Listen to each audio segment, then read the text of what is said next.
Praise lord. మన ప్రభువును రక్షకుడైన యేసుక్రీస్తు నామములో మీ అందరికీ సాయంకాల శుభములు తెలియజేస్తున్నాను. బ్లెస్ టైం విత్ జీసస్ అనేటువంటి సెషన్కు ప్రేమతులందరూ ఆహ్వానిస్తున్నాను. ప్రభువులో మీరందరూ ఆనందిస్తూ ఆయనలో బలపరుస్తున్నారని నేను నమ్ముతున్నాను. చిన్న ప్రార్థన చేసుకుని సెషన్ ప్రారంభించుకున్నాను. మహోన్నతుల జీవగల తండ్రి, మీకు వందనాలు, కృతజ్ఞతాస్తుతులు, స్తోత్రాలు చెల్లిస్తున్నాను తండ్రి. గడిచిన వారమంతా సురక్షితమైన నీరులో మనం భద్రపరిచి కాచి కాపాడి సమర్పించిన విధానం బట్టి మీకు స్తోత్రాలు చెల్లిస్తున్నాం. ప్రభావ మీతో ఒక ధనికరమ సమయాన్ని గడపాలని ఆశపడుతున్నాం తండ్రి. మొదటి సమయాన్ని మీ చేతికి అప్పచెప్తున్నాం తండ్రి.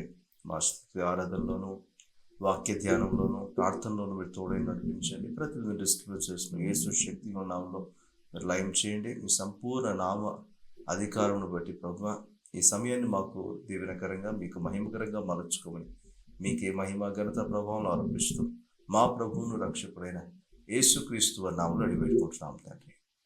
ఆమేన్. ఆమేన్. Praise Lord. కొద్ది నిమిషాలు ప్రభువును స్తుతిద్దాం, ప్రభువును గణపడదాం, ఆయన ఉన్నతమైన నామాన్ని హెచ్చిస్తూ పాడదాం. మన జీవితంలో ప్రభు మనకు అనేకమైన శ్రేష్టమైన ఈవులు అనుగ్రహించి ఉన్నారు. కానీ ఒక మాట, మనకి ఏమున్నా ఏం లేకపోయినా ప్రభు అని నేను స్తుతించడం మాత్రం మానను. ఎందుకంటే స్తుతించడం అనేటువంటిది అది నా జీవిత విధానంగా, నా జీవన శైలిగా మారాలి తప్ప అది మీరు అనుగ్రహించే వాటిని బట్టి కాదు. కానీ మీరేమిచ్చినా ఏమి ఇవ్వకపోయినా నిత్యము నీ కీర్తి నా నోట నుండును ప్రభు అని చెప్పగలిగినటువంటి కృప దేవుడు మన జీవితంలో అనుగ్రహించుగాక. ఈ పాట పాడుతూ ప్రభుని స్తుతిద్దాం. నాకేమున్నా లేకున్నాను నీ సముఖములో నేను స్తుతిస్తాను ప్రభు అని పాడదాం. ప్రభుని స్తుతించి కనపడతాం.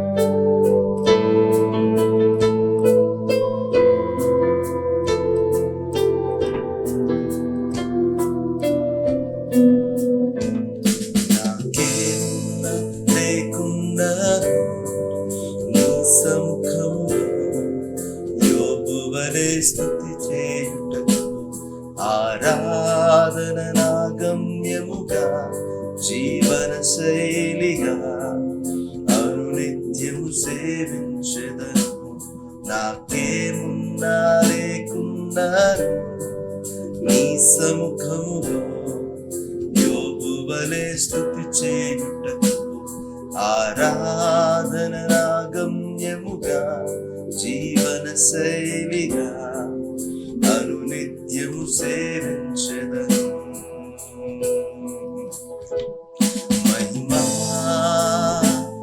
ఘనత నిత్యము నా యేసుకే, మదిలో ఉప్పొంగే స్తుతిగానం నా యేసుకే.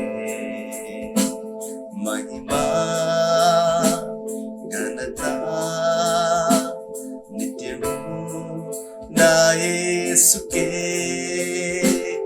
మదిలో ఉప్పొంగే స్తుతిగానం నా యేసుకే. నాకేమున్నా లేకున్నాను నీ సముఖములో యోబు వలె స్తుతి చేయుటకు ఆరాధన నా గమ్యముగా, జీవన శైలిగా అనునిత్యము సేవించెదను. నాకేమున్నా లేకున్నాను నీ సముఖములో యోబు వలె స్తుతి చేయుటకు ఆరాధన నా గమ్యముగా, జీవన శైలిగా సేవించెదను. మహిమా ఘనత నిత్యము నా యేసుకే,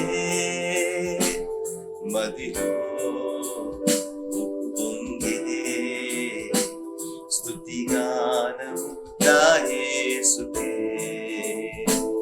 మహిమా ఘనత నిత్యము నా యేసుకే. మదిలో ఉప్పొంగే స్తుతి గానము నా యేసుకే.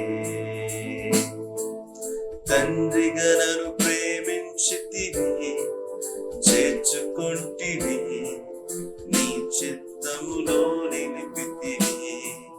పాపినని త్రోసివేయక నీ దరి చేర్చితివి, కుమారునిగా నన్ను చేసితివి.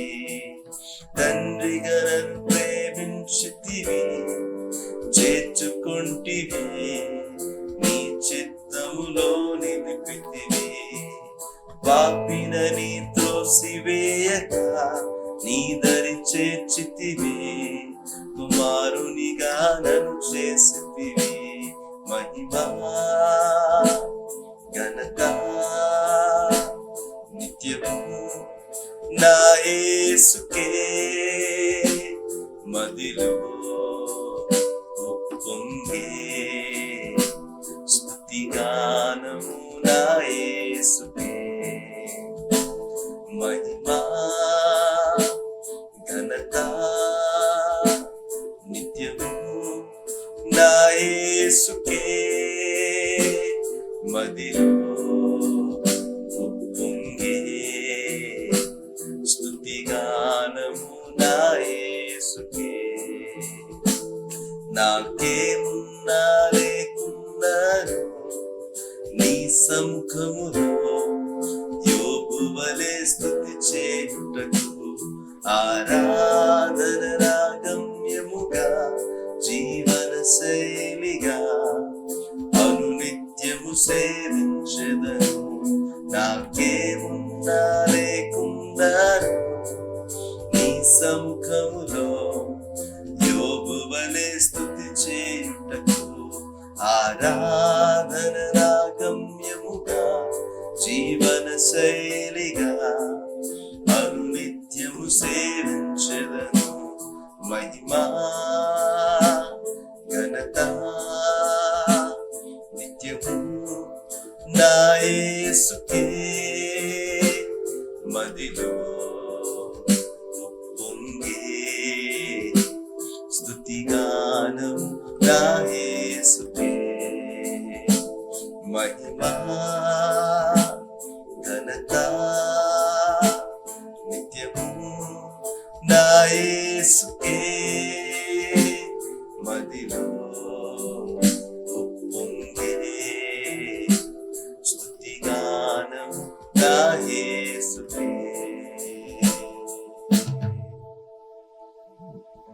విశ్వాసంతో చెప్తాం ఈ మాట. ప్రభువా, నాకేమున్నా లేకున్నా నీవు నాతో ఉంటే అంతే చాలు.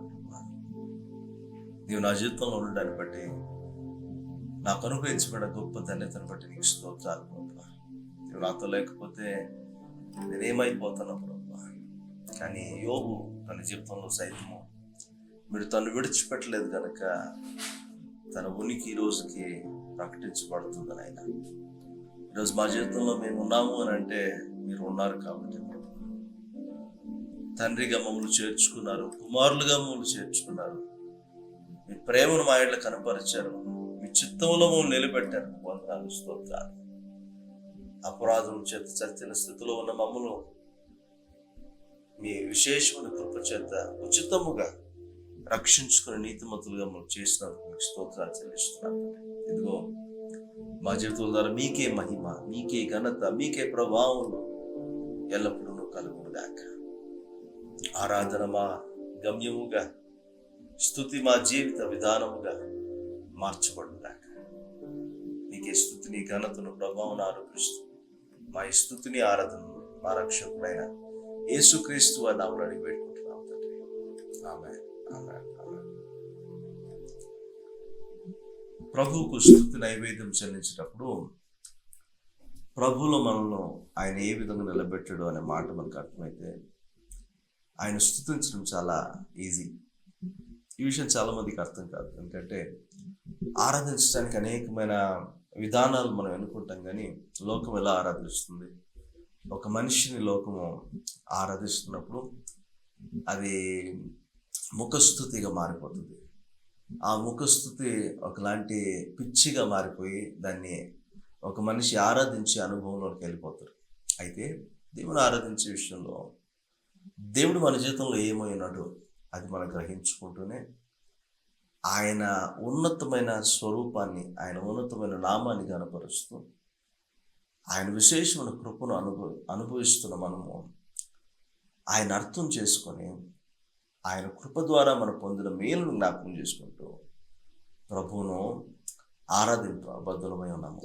ఎందుకంటే అనుభవపూర్వకంగా దేవుని తెలుసుకున్న వారు ప్రభువును ఆరాధించకుండా ఉండలేరు.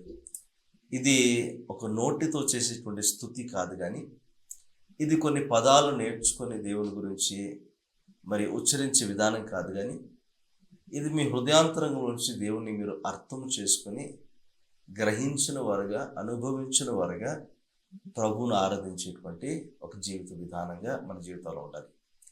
అలా ఎప్పుడైతే మన జీవితాలు మార్చబడతాయో నిజంగా ప్రభువుకు చెందవలసిన మహిమ, ఘనత, ప్రభావములు మన జీవితాల ద్వారా ఆయన కలుగుతాయి. అయితే మనము ఒక పాట పాడుతున్నప్పుడే ప్రభువును ఆరాధిస్తున్నట్టుగా, లేకపోతే ఒక సంఘముగా కూడుకున్నప్పుడే మనం ప్రభువును ఆరాధిస్తున్నట్టుగా మనము ఆలోచన చేస్తూ ఉంటాం. అయితే మన జీవిత విధానంలో ప్రతి నిత్యము ప్రభువును సేవించవచ్చు, ప్రతి నిత్యము ప్రభువును ఆరాధించవచ్చు. అందుకే కీర్తనకారుడు అంటాడు కదా, నేను ఎల్లప్పుడూ యెహోవాను సన్నుతించుదును, నిత్యము ఆయన కీర్తి నా నోట నుండును. నిజమే కదా, నిత్యము ఆయన కీర్తి, నిత్యము ఆయన గురించిన ఒక ధ్యానం, నిత్యము ఆయన గురించిన ఒక స్తుతి మన హృదయాల్లో, మన తలంపుల్లో, మన మాటల్లో, మన క్రియల్లో, మన ప్రతి జీవిత విధానంలో ఉండగలిగితే దేవునికి చెందవలసిన మహిమ, ఘనత, ప్రభావం ఆయన చెందుతూ ఉండగా మనం సపరేట్గా దాని కొరకు స్తుతి నైవేద్యం అర్పించడానికి కూర్చోవాల్సిన అవసరం లేదు. సపరేట్గా ఒక కాంగ్రిగేషన్ కానీ కూడుకోవాల్సిన అవసరం లేదు. వ్యక్తిగతంగా కూడా నేను ప్రభువును ఆరాధించడానికి అవకాశం ఉంటుంది. ఇటువంటి అవకాశం కలిగిన మనందరము సమయాన్ని సద్వినియోగపరుచుకొని ప్రభువును ఆరాధించడం ఒక గమ్యముగా చేసుకొని దాన్ని ఒక జీవిత విధానంగా మార్చుకొని ప్రభువుని సేవించడానికి ఆయనే మనకు సహాయం చేసి నడిపించుగాక. ఆమేన్, ఆమేన్. మంచిది. లెర్న్ టు నో మినిస్ట్రీస్ ద్వారా ప్రతి ఆదివారము సాయంత్రం 7 గంటలకు ప్రసారం అవుతున్నటువంటి ఈ బ్లెస్డ్ టైం విత్ జీసస్ అనేటువంటి సెషన్ మీకు దీవెనకరంగా ఉందని నేను నమ్ముతున్నాను. మీకు దీవెనకరంగా అనిపిస్తే మీ ఫ్రెండ్స్ అండ్ రిలేషన్స్తో కూడా మీరు షేర్ చేయొచ్చని పనులు చేస్తున్నాను. ప్రతిరోజు డైలీ డివోషనల్ కూడా ఫేస్బుక్ అండ్ ఇన్స్టాగ్రామ్లో లెర్న్ టు నో అనేటువంటి పేజ్లో మీకు అందుబాటులో ఉంది. ప్రతిరోజు మీరు వాక్యాన్ని చదవాలి, మీరు వాక్యాన్ని ధ్యానించాలి. ప్రభువు మీతో మాట్లాడాలనుకున్న మాటను మీరు ప్రభువుని వద్ద డైరెక్ట్గా మీరు తీసుకోవాలి. తీసుకున్న తర్వాత ఆ తర్వాతనే వేరే ఏదైనా మీరు చదువుకోవాలి, లేకపోతే వేరే ఏదైనా ఒక డివోషనల్ మీరు చదివి, లేకపోతే డివోషనల్ వింటము చేయొచ్చు. మరి వ్యక్తిగతంగా దేవుడు మీతో మాట్లాడాలనుకున్న మాట మీరు వినకుండా మరి ఓన్లీ వాక్యాలు వినడాన్ని బట్టో, లేకపోతే ఒక డివోషనల్ చదువుకోవడాన్ని బట్టో మీరు దీవించబడతారంటే అది నిజమైన దీవెన కాదు. మీరు ఆత్మలో ఎదిగేటువంటి పరిస్థితి ఉండదు. అందుకే మీ వాక్యాన్ని చదువుకున్న తర్వాత మరి మీ అనుదిన జీవితంలో ఒక సిస్టమేటిక్ వేలో బైబిల్లో నుంచి ఒక డివోషనల్ మీకు అందుబాటులో తీసుకొస్తున్నాము. ప్రతి రోజు కూడా లెర్న్ టు నో హిమ్ అనేటువంటి ఫేస్బుక్ అండ్ ఇన్స్టాగ్రామ్ పేజెస్లో ఇది మీకు అందుబాటులో ఉంటుంది, ఇంగ్లీష్లో ఉంటుంది. డివోషనల్ చదవండి. టేక్ ఎ మూమెంట్, ఒక చిన్న సమయాన్ని మీరు వెచ్చించి డివోషనల్ చదివి, అంటే అదే ఒక పర్టికులర్ టాపిక్ మీద కాకుండా వాక్యానుసారంగా వాక్యాన్ని అర్థమయ్యేటట్లు ఎక్స్ప్లెయిన్ చేస్తున్నట్టుగా ఉంటుంది. నూతన నిబంధనకు సంబంధించిన డివోషనల్ ప్రస్తుతానికి నడుస్తూ ఉంది. మరి గత 2-3 సంవత్సరాల నుంచి ఓల్డ్ టెస్టిమెంట్, తర్వాత కీర్తనలు, సామెతలు కూడా ముగించి ఇప్పుడు నూతన అధ్యాయంలో, నూతన నిబంధనలో నుంచి మరి ఆల్మోస్ట్ ఎండింగ్కి వస్తున్నాం కనుక ఇది కూడా ముగించబడుతుంది. మరి వీటిని మీరు చదువుకొని ఆ తర్వాత ఒక డివోషనల్ ప్రేయర్తో కూడినటువంటి ఒక ఇమేజ్ మీకు ఉంటుంది. ఆ డివోషనల్ ప్రేయర్ కూడా మీరు మీ ప్రార్థనకు సహకరించేదిగా ఉంటుంది కనుక దాన్ని మీరు వినియోగించుకోవచ్చని మీకు మనం చేస్తుంది. దీవెనకరంగా అనిపిస్తే మీ ఫ్రెండ్స్ అండ్ రిలేషన్స్తో షేర్ చేయండి. ప్రతి వెన్స్డే, ప్రతి బుధవారము వర్డ్ ఆఫ్ విజ్డమ్ వావ్ అనేటువంటి ఇంగ్లీష్ షార్ట్ మెసేజ్ మీకు అందుబాటులో ఉంది. దాన్ని కూడా మీరు వీక్షించేసి మీకు మనం చేస్తున్నాను. బైబిల్ స్టడీ మీకు ఇష్టం అనిపిస్తే, మీరు వాక్యాన్ని ఇంకా క్షుణ్ణంగా నేర్చుకోవాలని ఆశపడితే, ప్రతి శుక్రవారము స్క్రిప్చర్ టైం తెలుగులో, ప్రతి శనివారం స్క్రిప్చర్ టైం ఇంగ్లీష్లో మీకు అందుబాటులో ఉంటుంది. అగైన్ వాక్యాన్ని మీరు ధ్యానించండి. ఒకవేళ దీన్ని ఒక రెఫరెన్స్గా కూడా పెట్టుకొని మీరు ఇంకా లోతైన విషయాలను అర్థం చేసుకోవడానికి అవకాశం ఉంటుందని మీకు తెలియజేస్తున్నాడు. మీ ప్రార్థన అవసరాలు ఏమున్నాయంట మీరు మాకు తెలియచేయండి. We are more than happy to pray for you. మరి లర్న్ టు నో మినిస్టర్స్ కొరకు ప్రార్థన చేయండి.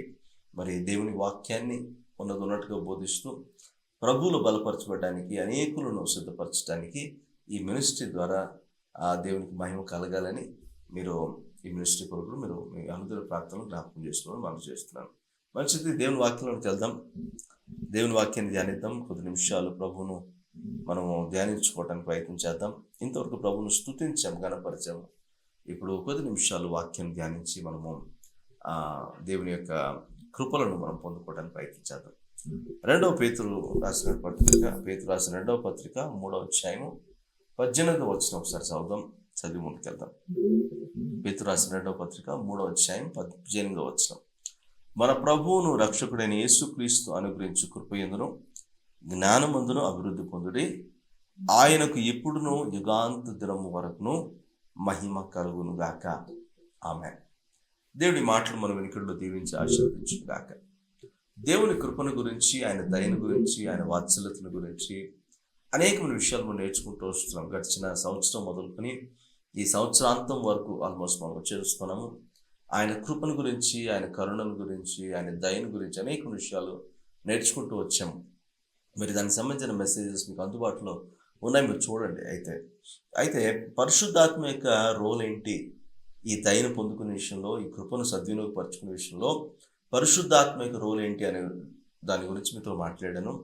మరి గడిచిన ఎపిసోడ్స్లో కూడా అది మీకు అందుబాటులో ఉంటుంది. అయితే ఇప్పుడు మనం ధ్యానించవలసిన విషయం ఏంటంటే, దేవుని కృప ఎందుకు మనకు ఆయన అనుగ్రహిస్తున్నాడు అనేది మనం అర్థం చేసుకోగలిగితే, ఆయన మనను చేర్చుకునే విధానం అర్థం చేసుకోగలిగితే, ఆయన కృప లేకుండా మనం చేర్చుకోబడలేదు అని మనం అర్థం చేసుకోవాలి. అవును కదా?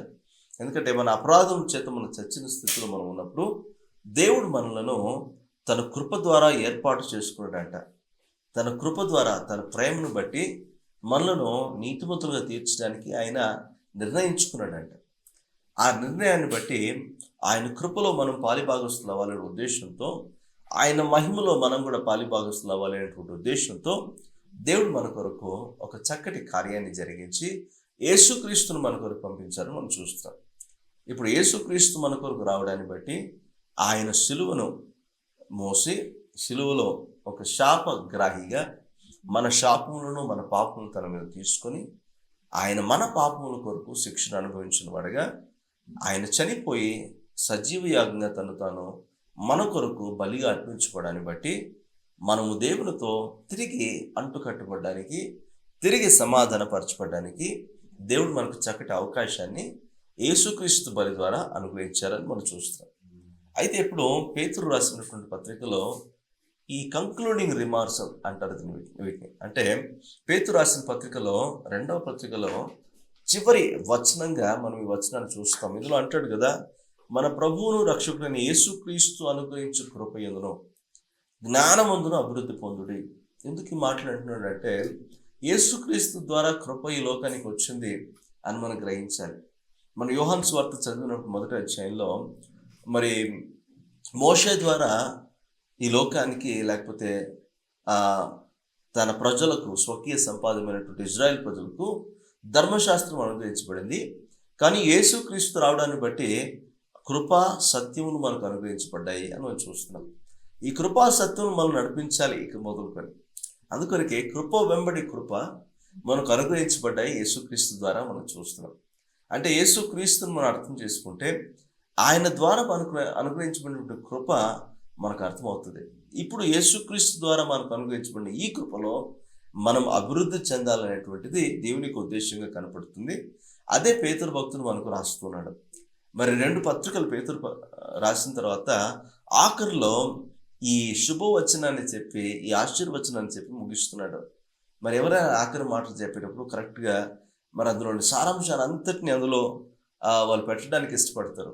మరి పేతురు ఈ మాటను చెప్తున్నప్పుడు మరి యేసుక్రీస్తు ద్వారా మనకు అనుగ్రహించబడిన కృపలో మీరు అభివృద్ధి చెందండి, అంత మాత్రం కాదు ఆయనను గురించిన జ్ఞానం విషయంలో కూడా మీరు అభివృద్ధి చెందండి అని చెప్పడం మనం చూస్తున్నాం. అంటే మొదట ఆయన కృప మనకు అనుగ్రహించబడింది మనము ఆయనలో చేర్చబడడానికి, దేవునితో సమాధానపరచబడడానికి.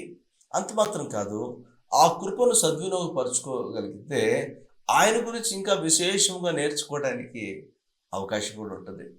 ఎక్కువ ఆయన గురించి నేర్చుకోవడం ప్రారంభిస్తే ఇదేదో నేను బట్టి కొన్ని విషయాలు యేసుప్రభుని గురించి నేర్చుకొని నా హృదయంలో, నా మనసులో నేను వాటిని గుర్తు చేసుకునే విధంగా దాన్ని భద్రపరచుకోవడం కాదు, కానీ అనుభవపూర్వకంగా ఆయన తెలుసుకునేటువంటి అనుభవంలోనికి నేను రావాలి అని అంటే దేవుని కృప యొక్క విశిష్టత ఎంత అవసరమో, పరిశుద్ధాత్మ యొక్క నడిపింపు ఎంత అవసరమో మీకు ఆల్రెడీ నేను చెప్పాను. అందుకే దేవుని కృప మన జీవితంలో అది కరెక్ట్గా పనిచేయాలి అని అంటే పరిశుద్ధాత్మ సహాయం మనకు ఎంతైనా అవసరం. పరిశుద్ధాత్మ సహాయం లేకుండా యేసుక్రీస్తుని ఎరగడం కావచ్చు, యేసుక్రీస్తుని గురించిన గ్రహింపులోనికి రావడం కావచ్చు, మనకి జరగని పని. ఎందుకంటే యేసుక్రీస్తు మనకు అర్థం అవ్వాలంటే పరిశుద్ధాత్మ దేవుడు మనకు యేసుక్రీస్తుని గురించి ఒప్పించడం జరగాలి. అప్పుడు విశేషమైన కృపను పొందిన వారంగా యేసుక్రీస్తుని గురించిన అనుభవ జ్ఞానంలో కూడా మనం నడిపించబడగలుగుతాం. అప్పుడు యేసుక్రీస్తును గ్రహించి అనుభవించిన వారంగా ఆయనలో ఎదగటానికి, అభివృద్ధి చెందటానికి అవకాశం ఉంటుంది. ఇప్పుడు బలహీనంగా ఉన్నాం అనుకోండి, దేవుడు తన బలాన్ని ఇస్తున్నాడు, ఆయన బలవంతుడు అని మనం గ్రహిస్తే సరిపోదు. ఆయన బలాన్ని ఇస్తాడని తెలిస్తే విశ్వాసంతో నేను ఆయన దగ్గర నుంచి బలం పొందుకోవాలని గ్రహించి వచ్చి విశ్వాసంతో ప్రభువా నువ్వు బలవంతుడు నాకు తెలుసు, నీ బలము నాకు కావాలి, ఎందుకంటే నేను బలహీనంగా ఉన్నాను కాబట్టి నీ కృప ద్వారా నాకు ఆ బలం దయచేయి అని మనం అడగాలి. అలా అడిగినప్పుడు దేవుడు ఇచ్చేవాడుగా ఉన్నాడు. ఎందుకంటే విశ్వాసంతో మనం అడుగుతున్నాం కాబట్టి, దేవుని మహిమ కొరకు అడుగుతున్నాం కాబట్టి, మనం బలహీనంగా ఉన్న దేవుని చిత్తము కాదు కాబట్టి, బలపరచబడడానికి ఆయన సామర్థ్యం నుంచి మనం అడుగుతున్నాం కాబట్టి, ఆ బలాన్ని పొందుకొని దాని ప్రకారం మనం నడుచుకోవడానికి మన బలహీనతలో బలము పొందుతూ మనము లోకంలో బలహీనులుగా కాకుండా ఆత్మ అనుభవించేటువంటి బలాన్ని బట్టి జీవిస్తూ ఉంటే అనుభవపూర్వకంగా దేవుని కలిగిన సామర్థ్యాన్ని మనం అనుభవిస్తూ దేవునికి మహిమ తెస్తున్నట్లు అర్థం. ఇప్పుడు యేసు ప్రభువు కూడా మనకు అనుగ్రహించబడ్డారు. ఆయన గురించిన అనుభవ జ్ఞానంలోకి నేను రావాలి. అవును, యేసు ప్రభు నా కొరకు 2000 సంవత్సరాల క్రితం వచ్చాడు, ఆయన చనిపోయాడని నేను చెప్పడం కాదు. ఆయన నా కొరకు చనిపోయాడు, నా పాపములన్నీ ఆయన రక్తంలో కడుగుబడ్డాయి, ఇక నాలో పాపం ఉండకూడదని ఆయన కోరుకుంటున్నాడు, ఆ పాపము లేకుండా జీవించడానికి యేసుక్రీస్తు నాకు సహాయం చేస్తున్నాడు అని చెప్పడం అనుభవపూర్వకంగా ఆయన్ను సేవించడం అనేటువంటి ఒక జీవిత విధానం. ఒకవేళ ఇది లేదనుకోండి, ఇంకా నేను పాపినే, అయితే దేవుడు నన్ను క్షమిస్తూ ఉంటాడు అని చెప్పడం మూర్ఖత్వం అవుతుంది. ఎందుకంటే పాపమును జయించడానికి, అధిగమించడానికి నేను సరైన ప్రయత్నం కూడా చేయట్లేదు. మరి కృప సద్వినియోగపరచుకోవడం కాదు, కానీ దుర్వినియోగం అయిపోతుంది. ఎవరికైనా ఏదైనా వనరులు ఇచ్చిన తర్వాత దాన్ని ఎలా వాడుతున్నారో చూస్తారు. దేవుడు కూడా, యేసుప్రభు కూడా చెప్పాడు కదా, కొంతమంది తలాంతులు అనుగ్రహించబడ్డాయి, ఆ తలాంతులు లెక్క అడిగాడంట, తలాంతులతో ఏం చేసావని. మరి కృప ఒక తలాంతు లాంటిది. ఆ కృప మన జీవితంలో అనుగ్రహించబడినప్పుడు యేసుక్రీస్తు ద్వారా ఆ కృప మనకు అనుగ్రహించబడింది. కృప వెంబడి కృప కొలతలేనంతగా మనకు అనుగ్రహించబడింది. అయితే దీనికి లెక్క అప్పచెప్పాల్సిన వారంగా ఉన్నాము అనే మాట గుర్తుపెట్టుకోవాలి. కృప ఉంది కదా అని చెప్పేసి నా ఇష్టానుసారంగా జీవించడం అనేటువంటిది జరగకూడని పని. అయితే చాలామంది ఈ కృపను చాలా లైట్గా తీసుకుంటాం. ఇలా చాలా లైట్గా తీసుకోవడాన్ని బట్టి మనం కృపను సద్వినియోగపరచుకోలేకుండా కృపలో ఎదిగేటువంటి అనుభవం మనకు ఉండదు. అందుకే దేవునితో సహవాసంలో ఎదిగేటువంటి అనుభవంలోనికి మనం రాలేకపోతున్నాం. అందుకే పేతురు భక్తుడు తన పత్రికను ముగిస్తూ అంటున్నాడు, యేసుక్రీస్తు ద్వారా మీకు అనుగ్రహించబడిన కృపలో మీరు అభివృద్ధి చెందండి, ఆయన జ్ఞానం విషయంలో మీరు అభివృద్ధి చెందండి. ఈ లోకంలో అనేకమైన జ్ఞానం విషయంలో మనం అభివృద్ధి చెందడానికి ఎంతో ప్రయాసపడుతూ ఉన్నాము. పొద్దున్న లేచిన దగ్గర నుంచి ఏదో ఒకటి నేర్చుకోవాలని లోకంలో మనం వెనకం చేయకుండా, అందరూ ముందుకెళ్ళిపోకుండా మనం ఎప్పటికప్పుడు అప్డేట్ చేసుకోవడానికి ప్రయత్నం చేస్తున్నాం. ఎందుకంటే లోకంలో జ్ఞానం లేకపోతే నశించిపోతాము, జ్ఞానం లేకపోతే లోకం మనం వెరితనంగా చూస్తుంది, ఈ జ్ఞానం లేకపోతే మన మనుగడ ముందుకు కొనసాగదనే ఉద్దేశంతో ఈ లోకంలో జ్ఞానం సంపాదించుకోవడానికి మనిషి ఎంత ప్రయాసపడుతున్నాడో మీరు చూడండి. ఏఐ ఇప్పుడు విస్తృతంగా ఉంది. ఇప్పుడు ప్రతి ఒక్కరు అప్డేట్ చేసుకోవడానికి ప్రయత్నం చేస్తున్నారు. మరి క్రీస్తుని గురించిన అనుభవ జ్ఞానంలో మనము అప్డేట్ చేసుకోగలుగుతున్నామా? ఒకసారి పరీక్షించుకోవాలి. ఏదో నాకు కొద్ది విషయాలు తెలుసు యేసు ప్రభువుని గురించి. ఇక అదే నాకు చాలు అన్నట్టుగా నేను ఒక స్థాయికి వచ్చేసాను అన్నట్టుగా మనం జీవిస్తూ ఉంటాం. అది కూడా కరెక్ట్ కాదు. ఎందుకంటే ఒక వ్యక్తి జీవితాంతం ఎంతో నేర్చుకున్నా ఇంకా నేర్చుకోవాల్సింది ఎంతో ఉంటది. మరి ఈ లోకంలోనే అంత నేర్చుకోవాల్సింది అంత ఉంటే, యేసు ప్రభువుని గురించి నేర్చుకోవాల్సింది ఇంకెంత ఉంటుందో ఆలోచన చేయండి. అందుకే యేసుక్రీస్తు తిరిగి రాబోతున్నాడు రెండోసారి. ఆయన వచ్చేంత వరకు మనం ఆయన గురించి నేర్చుకుంటూ ఉండాలి. ఆయన గురించి అనుభవిస్తూ ఉండాలి. ఆయన విషయంలో మనం బలపరచబడుతూ, ఎదుగుతూ, అభివృద్ధి చెందుతూ ఉండాలి. ఇదే ఆయన కోరుకునేది. అయితే మనము దేని విషయంలో ఎదగాలని కోరుకుంటున్నాం తెలుసా? దీవెనలు పొందే విషయంలో ఎదగాలని కోరుకుంటున్నాము. ఆధిక్యతలు పొందే విషయంలో ఎదగాలని కోరుకుంటున్నాము. దేవుని చేత ఒక ఒక వ్యక్తి ఒక నూతన ఐడెంటిటీ పొందుకొని, అందులో నేను ఒక తారా స్థాయికి చేరుకొని, అక్కడ దాన్ని బట్టి నేను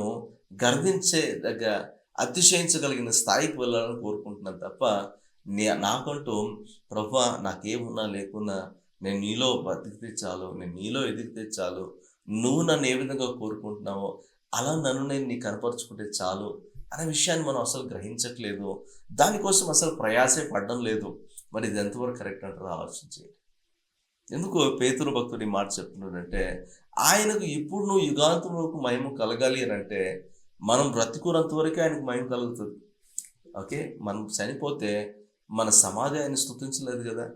మరి బ్రతికున్న మనము ప్రభు యొక్క అనుభవ జ్ఞానంలో ఎంతవరకు ఎదగలుగుతున్నాము, ప్రభువుని ఎంతగా మనం తెలుసుకోగలుగుతున్నాము, ప్రభు యొక్క కృపను ఎంతగా సద్వినియోగపరచుకోగలుగుతున్నాము చాలా ప్రాముఖ్యంగా అవసరం. సద్వినియోగపరచుకోలేకపోయినా పర్వాలేదు, కానీ దుర్వినియోగపరిస్తే అది లెక్క అడిగినప్పుడు దాని విషయంలో ఏం చెప్పగలుగుతాం మనం. అందుకే చాలా జాగ్రత్తగా మనం ఆలోచన చేయాలి. ఈరోజు దేవుని యేసుక్రీస్తు ద్వారా విశేషమైన కృప మనకు అనుగ్రహించబడింది. వాక్యంలో ఒక మాట ఉంటుంది, కీర్తన గ్రంథం 117వ కీర్తనలో ఒక మాట ఉంటుంది, మన ఎడ్ల ఆయన కృప హెచ్చుగా ఉన్నదంట.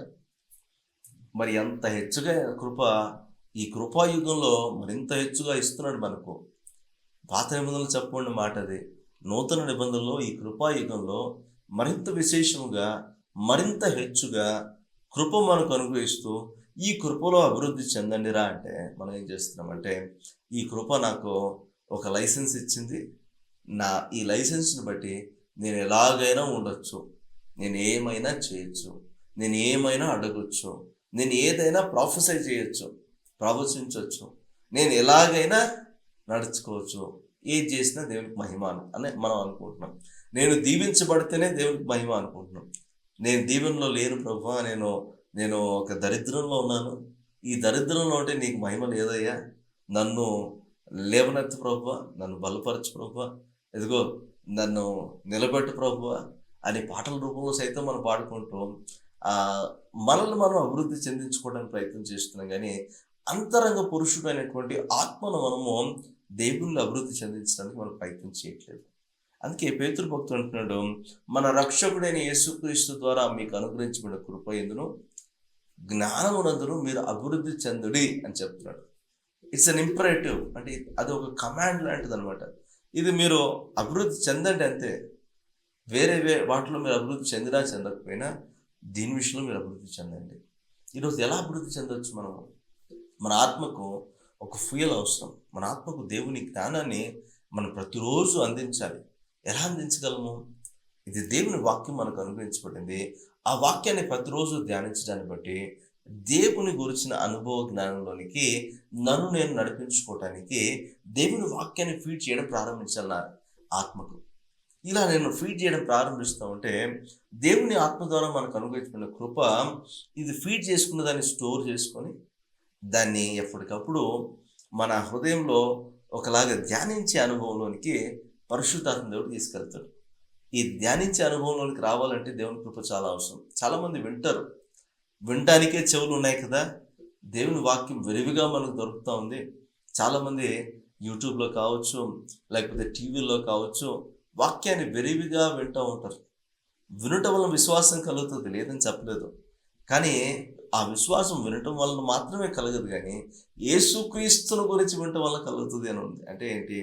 మీరు యేసుక్రీస్తుని గురించి మీరు వాక్యంలో చదివినా, మీరు వాక్యాన్ని ధ్యానించినా, వాక్యము మీ హృదయాన్ని, మీ ఆత్మను తెప్పరిల్ల చేస్తుందంట, అంటే రిఫ్రెష్ చేస్తుందంట. ఈరోజు ఒక సిస్టమ్ మీరు వాడుతున్నప్పుడు, దాన్ని రిఫ్రెష్ చేసినప్పుడు దాని ఎఫెక్టివ్నెస్ పెరుగుతుంది. మీ ఆత్మకి ఎప్పుడైనా రిఫ్రెష్ చేశారా? మీరు ఎప్పుడైనా మీ ఆత్మను రిఫ్రెష్ చేసుకున్నారా? మీ ఆత్మను రిఫ్రెష్ చేసుకున్న వారైతే దేన్ని బట్టి రిఫ్రెష్ చేసుకోగలుగుతున్నారు? ఒక పాటను వింటే రిఫ్రెష్ అవుతున్నారా? లేకపోతే ఒక వాక్యాన్ని వింటే అబ్బా నేను బలపరచబడ్డాను అని మీరు ఒక అపోహలోకి వెళ్ళిపోతున్నారేమో. అలా కాదు. కూర్చొని, ప్రభువా నీ దాసుడు సిద్ధంగా ఉన్నాడు, నువ్వు నాతో మాట్లాడు, నీ వాక్యం నుంచి ఆశ్చర్యకరమైన సంగతులు చూసినట్లు నా కళ్ళు తెరువు ప్రభువా అని ఎవరైతే వాక్యం దగ్గరికి వస్తారో, ఆయన కృపాసనంతకు ఎవరైతే వస్తారో, మరియ కూడా యేసుక్రీస్తు పాదాల వద్ద కూర్చొని నేర్చుకుందంట. ఆమె చేసిన ఆ పని ఆమె ఎదురు నుంచి ఎన్నటికీ తీసివేయబడదంట. ఎందుకంటే ఆమె శ్రేష్టమైనదని అనుకుందంట.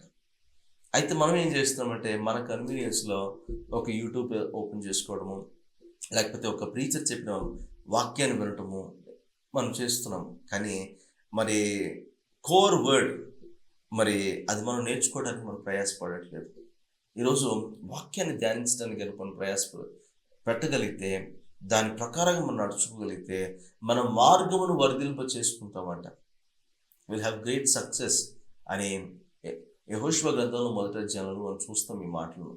అందుకే చెప్తున్నాను, ఆయన కృపయందును ఆయన జ్ఞానమందును అభివృద్ధి చెందాలి అంటే వాక్యం యొద్దకు రావాలి, వాక్యాన్ని ధ్యానించాలి, దేవునితో సహవాసాన్ని పెంపొందింపు చేసుకోవాలి. వాక్యం చదువుతున్నప్పుడు దేవుడు నాతో మాట్లాడుతున్నాడు, ప్రార్థన చేస్తున్నప్పుడు దేవుడు నాతో మాట్లాడిన దాన్ని బట్టి, నేను గ్రహించిన దాన్ని బట్టి దేవునితో నేను సంభాషిస్తున్నాను. ఓకే, ఇప్పుడు నేను దేవునితో మాట్లాడుతున్నాను ప్రార్థన చేసినప్పుడు. అప్పుడు పరిశుద్ధాత్మ మన జీవితంలో ఒక కార్యం జరిగించడం ప్రారంభిస్తాను. ఎక్కడ నేను సరిచేయబడాల్సిందో, ఎక్కడ నేను నిర్మించబడాల్సిందో, ఎక్కడ నేను ఖండించబడాల్సిందో, ఎక్కడ నేను మరి ఆత్మలో ఉజ్జీవింపబడాల్సిందో, అవన్నీ కూడా ఆత్మదేవుడు జరిగిస్తూ వస్తాం. అప్పుడు కృపను సద్వినియోగపరచుకోవడం మనం ప్రారంభిస్తాం. ఈ రిపేర్స్ అన్నింటిలోనికి కృప కావాలి. జస్ట్ లైక్ ఒక బాడీకి ప్రోటీన్ కావాలంట. ఇప్పుడు ప్రోటీన్ మూవ్మెంట్ ఎక్కువైపోయింది. ప్రోటీన్ కావాలంటే బాడీకి, ఎందుకంటే బాడీ బ్రేక్ అవుతున్నప్పుడు ఆ బ్రేక్స్ని రిపేర్ చేయడానికి ప్రోటీన్ కావాలంట. ఆ ప్రోటీన్ కరెక్ట్గా మనకు అందాలి అని అంటే, మరి ఆ ప్రోటీన్ మనం తీసుకోగలిగితే, ప్రోటీన్ రిచ్ ఫుడ్ మనం తీసుకోగలిగితే, ఎలాగైతే మన బాడీ రిపేర్ అవుతుందో, దేవుని కృప మనం ఆ విధంగా రిపేర్ చేసేటువంటి క్రమం పరిశుద్ధాత్మ మనకు కృప ద్వారా రిపేర్స్ చేస్తున్నాడని అర్థం. ఈ రిపేర్ కోసం మనం వాడుకోకుండా, రిపేర్స్ జరగకుండా పైపైన మనం మేకప్ వేసుకున్నట్లుగా పైపైన ఒక లేయర్ వేసేసుకొని నేను బలపరచబడుతున్నాను అంటే ఏం ప్రయోజనం చెప్పండి? దీని ద్వారా లోపల ఉన్న క్రాక్స్ ఎక్కడ పోవట్లేదు.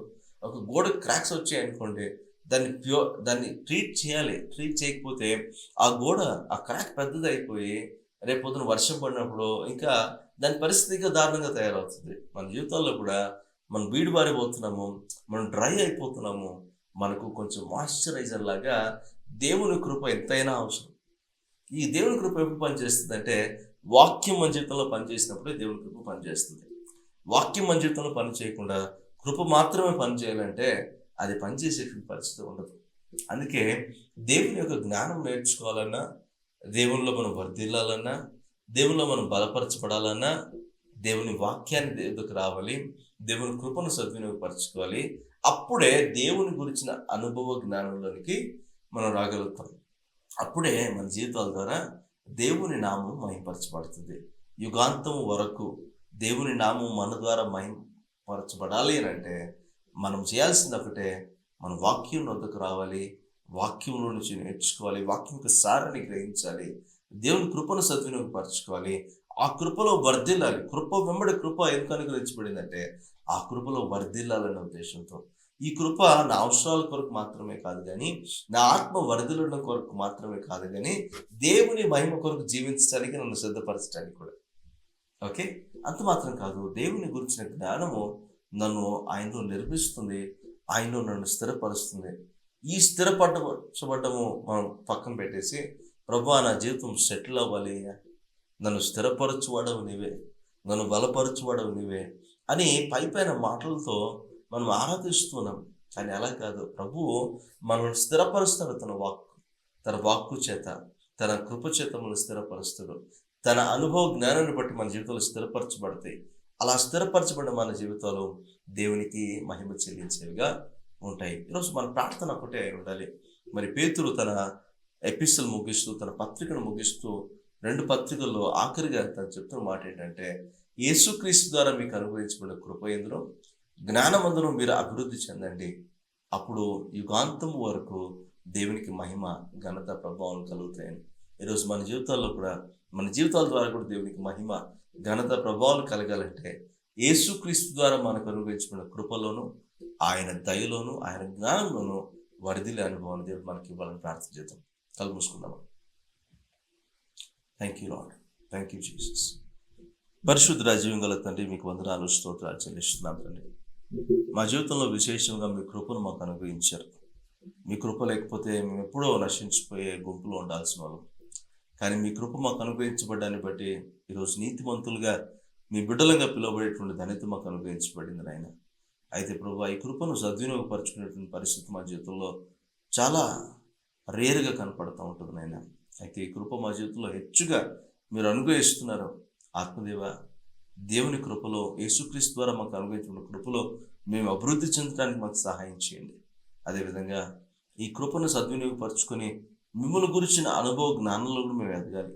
యేసుక్రీస్తుని గురించి గ్రహించడం మాత్రమే కాదు, యేసుక్రీస్తుని అనుభవపూర్వకంగా తెలుసుకొని అభివృద్ధి చెందే అనుభవాన్ని మాకు దయచేయండి. మా ఆత్మల వర్ధిల్లను కొలది మేము ప్రతి విషయంలో వర్ధిల్లుతాము.